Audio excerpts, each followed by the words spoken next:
रहीम अस्सलाम वालेकुम Dyer viewers अगर आपने ओवरऑल पाकिस्तान से पाकिस्तान नेवी में एज ए सेलर आपने जिस भी पोस्ट का आपने टेस्ट देना है तो ये वीडियो आपके लिए बहुत ही ज़्यादा इंपॉर्टेंट है।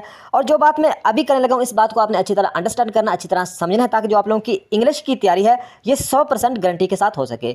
देखिए, इंग्लिश के कुछ टॉपिक्स की आपको उनका कंसेप्ट सीखना होगा, जैसा कि parts of speech, active and passive, direct indirect, preposition और ऑपोजिट वर्ड, और बाकी पास्ट पेपर रिपीटेड क्वेश्चन भी डिस्कस होंगे। तो इससे पहले पार्ट्स ऑफ स्पीच का मुकम्मल कंसेप्ट डिस्कस हो चुका है। इससे पहले इस वीडियो की डिस्क्रिप्शन उन वीडियोस का लिंक मौजूद है, लेकिन इस वीडियो में एक्टिव एंड पैसिव वॉइस का मुकम्मल 100% इसी एक वीडियो से जो आप लोगों का एक्टिव एंड पैसिव वॉइस का जो कंसेप्ट वो क्लियर हो जाएगा। कोई भी क्वेश्चन आपके टेस्ट में आएगा आप इजीली आसानी से उसे हल कर सकोगे। तो नेक्स्ट वीडियोस में इंशाल्लाह डायरेक्ट इनडायरेक्ट, प्रपोजिशन और पास्ट पेपर रिपीटेड क्वेश्चन भी डिस्कस होंगे। तो वीडियो का अब आगाज़ करते हैं। डायरेक्ट इस वीडियो का इंट्रोडक्शन थोड़ा सा लंबा चुका है, इसके लिए मैं माजरत करता हूं कि पाकिस्तान में मैट्रिक बेस पर या एफए बेस पर जितनी भी जॉब्स हैं उसमें जो एक्टिव एंड पैसिव बिल्कुल नॉर्मल बेसिक पूछे जाते हैं। तो इस वीडियो को देखने के बाद आपको एक्टिव एंड पैसिव 100% गारंटी शुद्ध आ जाएंगे। बहुत ही आसान अल्फाज में समझाने की कोशिश करूंगा और आपको टेंसेस आते हैं या नहीं आते इस बात से कोई फर्क नहीं पड़ता एक्टिव एंड पैसिव को सीखने में। इसी एक वीडियो से आपको एक्टिव एंड पैसिव कोई भी टेस्ट में आपके क्वेश्चन आएगा, इसलिए आप आसानी से आंख बंद करके उसे हल कर सकोगे इस वीडियो को देखने के बाद। तो वीडियो का बकायदा आगाज करते हैं। तो इन 4 रूल्स की मदद से आपको एक्टिव एंड पैसिव हमेशा हमेशा के लिए आ जाएंगे। तो अभी आगे जाके थोड़ा सा इनको डीपली देखेंगे, आगे फिर एग्जाम्पल की मदद से प्रैक्टिस करेंगे ताकि आपके जो एक्टिव एंड पैसिव 100% इसी वीडियो से मुकम्मल क्लियर हो जाए।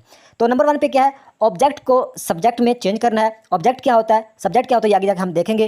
नेक्स्ट हम बात करें नंबर 2 पे चेंजेस क्या करें ये भी हम आगे जाके देखेंगे। और नंबर 3 पे है वर्ब की थर्ड फॉर्म और बाय, इसका किस तरह इस्तेमाल करना है, यूज़ करना है, वो हम आगे जाके देखेंगे। और नंबर 4 पे है सब्जेक्ट को ऑब्जेक्ट में चेंज करना है। तो अभी हम इनको वन बाय वन थोड़ा सा इनको डीपली देखते हैं, आगे जाके हम प्रैक्टिस करेंगे। तो रूल नंबर 1 का ये आपने याद रखना है। रूल नंबर 1 है ऑब्जेक्ट को सब्जेक्ट में चेंज करना है, तब्दील करना है। तो नीचे एग्जांपल लिखी हुई ही ईट्स फूड, इसमें जो ही है ये सब्जेक्ट है, इसमें जो फूड है ये ऑब्जेक्ट है, और इसमें जो ईट्स है ये है वर्ब। तो जो सब्जेक्ट होता है इस पर ये काम करने वाला होता है, और जो ऑब्जेक्ट होता है इस पर काम किया जाता है। तो ये आपने याद रखना है कि रूल नंबर 1 क्या है, ऑब्जेक्ट को सब्जेक्ट में चेंज करना है, तब्दील करना है। रूल नंबर 2 है चेंजेस। ये थोड़ा सा इस 4 रूल्स में थोड़ा सा मुश्किल है, लेकिन अभी आपको याद करवाऊंगा क्योंकि आगे जाके हमने प्रैक्टिस भी करनी है। तो मेरे साथ आपने अभी याद करना है। तो नंबर 1 पे है वी का मतलब वर्ब की फर्स्ट फॉर्म हो या डू डाज हो, इसको हम चेंज करेंगे इस एम आर में। तो ये आपको शायद पहले ही पता होगा कि ही शेड के साथ इज आता है, आई के साथ एम और दे के साथ आर आता है, तो ये आपको शायद पहले ही पता होगा। लेकिन वर्ब की फर्स्ट फॉर्म हो या डू डाज हो, इसको हम इज एम आर में चेंज करें, यानी एक्टिव वॉइस में वर्ब की फर्स्ट फॉर्म या डू डाज होगी, इसको पैसिव वॉइस में इज एम आर में चेंज कर देंगे, ये आपने याद रखना है। नंबर 2 पे वर्ब की सेकंड फॉर्म हो या डिड हो, इसको हम चेंज करेंगे वाज या वर में। तो नंबर 3 पे है हैज़, हैव या हैड, ये एक्टिव वॉइस और इसमें पैसिव वॉइस में बीन में चेंज कर देंगे, यानी has been, have been, had been, यानी आपने हैज़, हैव, हैड के साथ बीन का यूज़ करना है, ये आपने याद रखना है। तो नंबर 4 पे विल के साथ आपने विल बी लगा देना है। विल होगा एक्टिव पैसिव वॉइस में आप विल बी लगा देंगे। तो नंबर 5 पे है विल हैव, तो विल हैव के साथ आपने क्या करना है, विल हैव बीन का यूज़ करना है। विल हैव आएगा एक्टिव में, तो पैसिव वॉइस में क्या करेंगे, विल हैव बीन का आप यूज़ करेंगे। तो नंबर 6 पे है आई एन जी, तो आई एन जी को आप बीइंग में चेंज कर देंगे, तब्दील कर देंगे।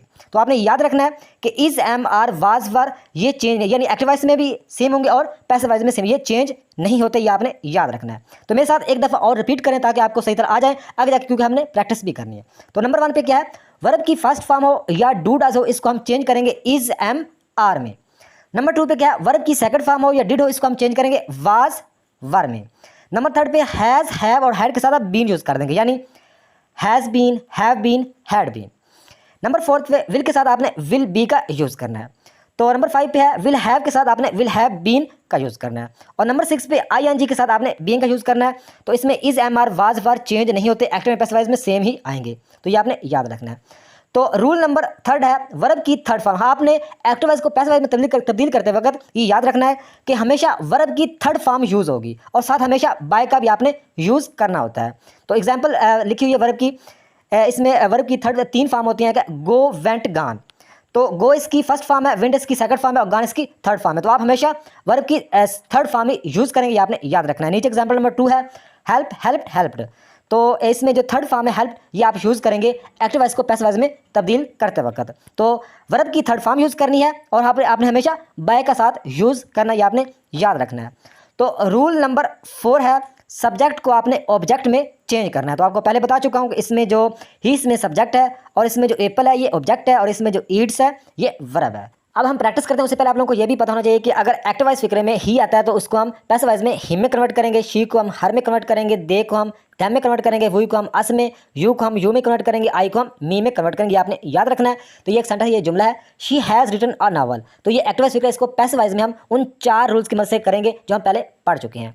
तो रूल नंबर 1 था कि ऑब्जेक्ट को करना है, यानी रूल नंबर 1 में हमने पढ़ा था कि ऑब्जेक्ट को सब्जेक्ट में चेंज करना है, तो ये हमने कर दिया। रूल नंबर 2 क्या था? रूल नंबर 2 था चेंजेस।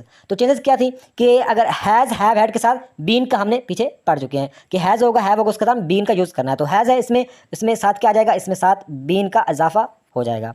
तो ये हमें 2 रूल हो चुके हैं। नंबर 3 पे हमने रूल पढ़ा था कि हमेशा जो एक्टिव वाइज को पैसिव वाइज तब्दील करते वक्त हमने वर्ब की थर्ड फॉर्म का यूज़ करना है, साथ बाय का यूज़ करना है। तो इसमें ऑलरेडी पहले ही रिटर्न थर्ड फॉर्म है, तो लिहाजा इसको हम ऐसे ही रहने देंगे और साथ हमें बाय का यूज़ करना है। तो ये हमने 3 रूल फॉलो हमने कर लिए हैं। और नंबर 4 में हमने पढ़ा था कि सब्जेक्ट को ऑब्जेक्ट में चेंज करना है। सब्जेक्ट को ऑब्जेक्ट में नंबर 4 में हम चेंज करना है। तो इसमें सब्जेक्ट है शी, तो इसको हम ऑब्जेक्ट में चेंज करेंगे तो शी का क्या बन जाएगा? हर बन जाएगा। ये पूरा फिक्रा बनेगा, a novel has been written by her.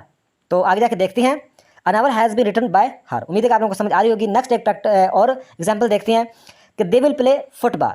They will play football, ये एक्टिव वाइज इसको पैसिव वाइज में तब्दील करना उन 4 रूल्स की मदद से हम करेंगे।